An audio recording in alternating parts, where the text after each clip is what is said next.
Warahmatullahi wabarakatuh. Yang terhormat Ketua MGBK Kabupaten Indramayu, yang saya hormati dan saya banggakan seluruh guru BK yang hadir di sini dari Kabupaten Indramayu dan seluruh sivitas akademika CPP yang saya cintai. Puji dan syukur alhamdulillah pada hari ini, walaupun tadi Ibu Ketua mengatakan hujan rintik-rintik, ini menambah romantis pertemuan kita hari ini. Mudah-mudahan terbentuk chemistry.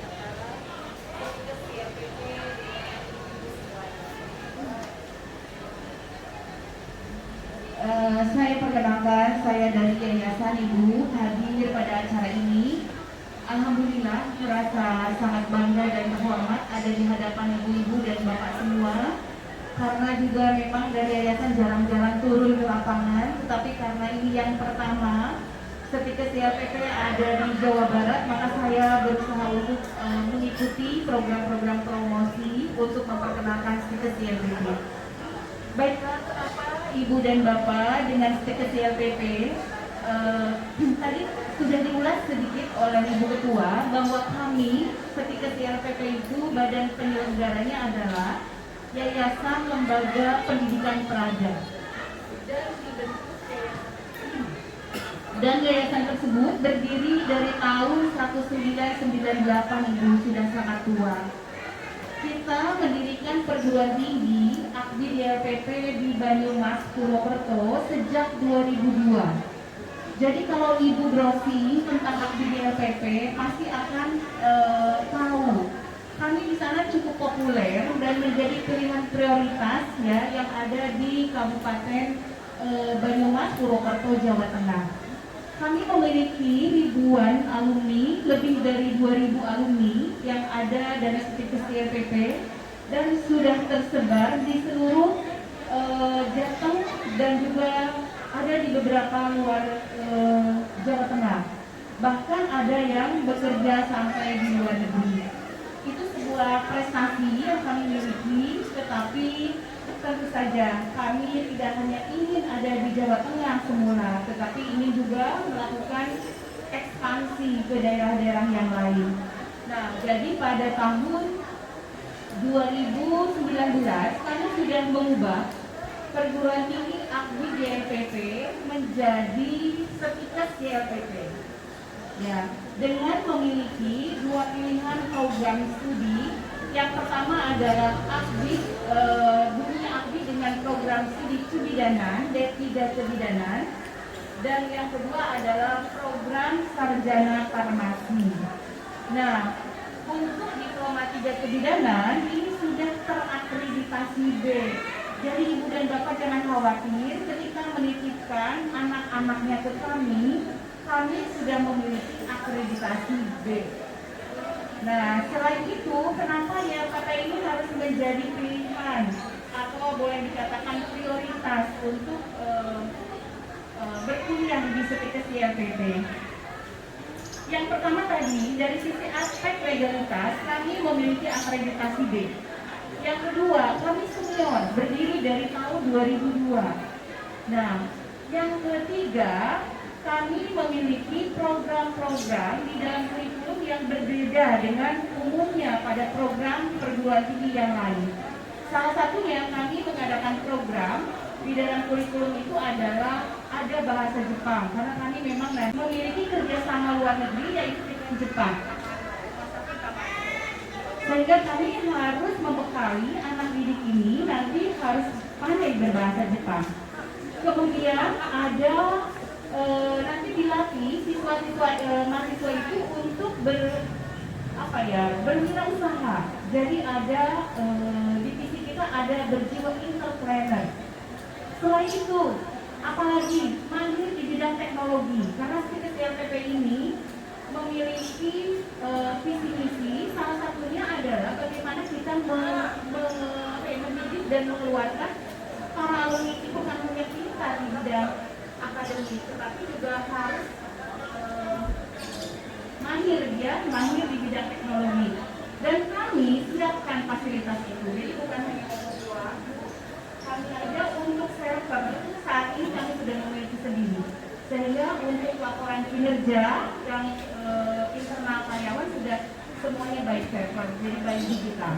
Insya Allah nanti ke depan juga untuk akses mahasiswa kita akan bentuk seperti itu.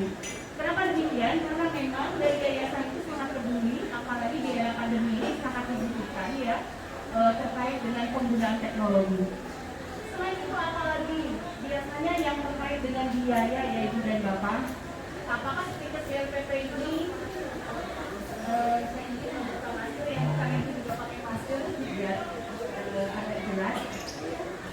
Kita menawarkan biaya yang insya Allah murah, tetapi tidak murah. Jadi kalau dikatakan murah, kenapa Bu Dewi bisa mengatakan murah? Karena kami mensurvei dari seluruh biaya di sekolah tinggi kesehatan khususnya, ya kita insya Allah di bawah itu. Ya, jadi Ibu dan Bapak nanti bisa membandingkan untuk biaya. Tetapi nanti walaupun biayanya murah, tentu kan Ibu dan Bapak bertanya, kenapa murah? Kok bisa? Karena kami banyak memberikan beasiswa dari yayasan untuk menopang sehingga masyarakat tidak mampu yang berminat untuk melanjutkan ke perguruan tinggi kesehatan bisa kami adopsi, bisa kami layani. Jadi program pertama ini banyak sekali beasiswa. Selain beasiswa yang bidik misi, dari yayasan sendiri pun mengeluarkan beasiswa. Jadi nanti bagi anak-anak yang berprestasi udah pasti bisa diajukan beasiswa. Anak-anak yang tidak mampu bisa diajukan beasiswa. Anak-anak berprestasi bukan hanya akademik, tetapi juga olahraga, kesenian, hafal Quran, boleh mengajukan beasiswa. Jadi sebenarnya nggak ada alasan untuk ya tidak memilih YLPP pastinya, karena di situ semua kelebihan-kelebihan dari peserta didiknya akan kami prioritaskan untuk mendapatkan layanan beasiswa. Loh, kenapa Bu Dewi sedemikian banyaknya program yang ditawarkan? Karena kami memang baru alih lokasi. Jadi ibaratnya Bu, kalau produk baru itu suka harus banyak promo ya Bu ya. Nah, kami kalau senior di Jawa Tengah, di Banyumas, tapi di Jawa Barat kami baru terhitung 23 Februari Bu. Jadi untuk itu makanya saya turun sendiri ke lapangan, ingin memperkenalkan bahwa YLPP itu memang ada dan sekarang tidak wilayah naungan saja. Dulu dari wilayah naungan Dikti LL Dikti 6, sekarang berpindah ke LL Dikti wilayah 4. Mungkin kemarin saat peresmian ada Alhamdulillah kita dihadiri oleh Ketua LLDP wilayah 4 Jawa Barat Banten, juga dihadiri oleh pemerintah daerah dengan tujuan memang STKC LPP ini bisa eksis ke depan dan insya Allah berkembang. Kemudian alasan-alasan yang lain, untuk saat ini memang kami baru memiliki 2 program studi Ibu. Pertama Diploma 3 Kebidanan, yang kedua Sarjana Farmasi. Tapi jangan khawatir, tahun ini kami mengajukan S1 Kebidanan dan Profesi, mengajukan bank darah, dan mengajukan fisioterapi. Ya Mbak Ade, barangkali saya salah, fisioterapi ya. Dan tahun berikutnya kita rekam medik dan radiologi. Jadi kami ingin terus berkembang dan mengajukan berbagai program studi. Tapi saat ini memang yang kita tawarkan pada tahun akademik 2021-2022 ini hanya 2 program studi, yaitu program Diploma 3 Kebidanan dan program Sarjana Farmasi. Insya Allah betul kata Ibu Ketua tadi bahwa program Sarjana Farmasi ini lagi ngetren ya Bu, di masa pandemi ini kan lagi fokus orang bagaimana cara sehat gitu ya, obat-obatan, vaksin dan lain-lain. Saya pikir alumninya tidak akan banyak yang tidak bekerja, dan sampai saat ini saya lihat kalau farmasi memang masih pilihan prioritas di semua perguruan tinggi. Jadi kalau misalkan putra didik Ibu dan Bapak ada yang tidak diterima di negeri, farmasi STKC LPP mengajak untuk menjadi pilihan prioritas. Nah, pasti di antara Ibu dan Bapak ada yang bertanya, Bu Dewi mengajak S1 punya apa? Kita berpindah tidak abal-abal, pasti dilengkapi dengan sarana dan prasarana. Kami memiliki laboratorium farmasi dengan 5 kategori kefarmasian, memiliki 7 standar lab kebidanan Ibu, memiliki lab komputer, memiliki perpustakaan, dan sarana-sarana yang lain. Walaupun kami baru berpindah, tetapi untuk membuat layanan kepada mahasiswa, kami prioritaskan. Jadi jangan sampai nanti ada pikiran, waduh masuk ke CLPP nih, alumninya bakal bagaimana, keluarnya bagaimana. Kami bukan hanya memikirkan proses yang akan membentuk kualitas dan profesionalisme beserta kompetensi, tetapi juga memikirkan alumninya mau kemana. Sehingga saya tugaskan dari yayasan kepada Sivitas Akademika STIK CLPP agar membuat kerjasama MOU sebanyak-banyaknya. Salah satunya nanti yang akan disampaikan oleh Pak Dedi adalah dengan Rumah Sakit Tamano di Jepang. Bahkan segera eksplor sekarang ya untuk MOU dengan Jerman.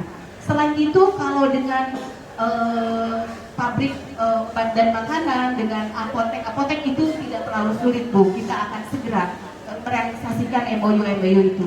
Dan Ibu dan Bapak juga nanti pasti kalau berpikir itu, kalau kuliah biasanya bekerjanya lalu kemana begitu kan? Anak-anak, orang tua selalu bertanya begitu. Salah satu yang menjadi anggaran adalah biasanya konsultasi ke guru BK. Benar kan Ibu Ketua ya?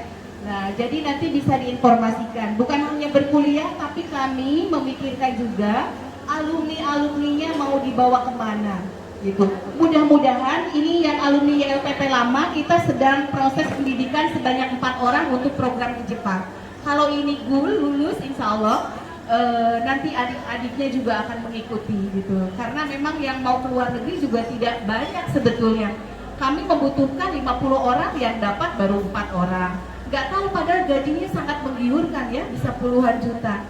Tapi orang di kita itu biasanya ngumpul ngariung makan tidak makan ya Bu. Nah itu mungkin salah satu prinsip yang masih melekat. Nanti anak didik yang dari YLPP itu alumni-alumninya insya Allah disiapkan bukan hanya kesiapan akademik tapi juga kesiapan untuk berjiwa entrepreneur. Nah mungkin itu sekilas ya gambaran mengenai STIK CLPP. Mudah-mudahan informasinya bermanfaat, tapi nanti silakan kalau ada yang mau ditanyakan terkait hal-hal lain di luar informasi-informasi ini, nanti saya berusaha untuk menjelaskan ya. Terima kasih, saya kembalikan kepada pembawa acara untuk melanjutkan kegiatan ini.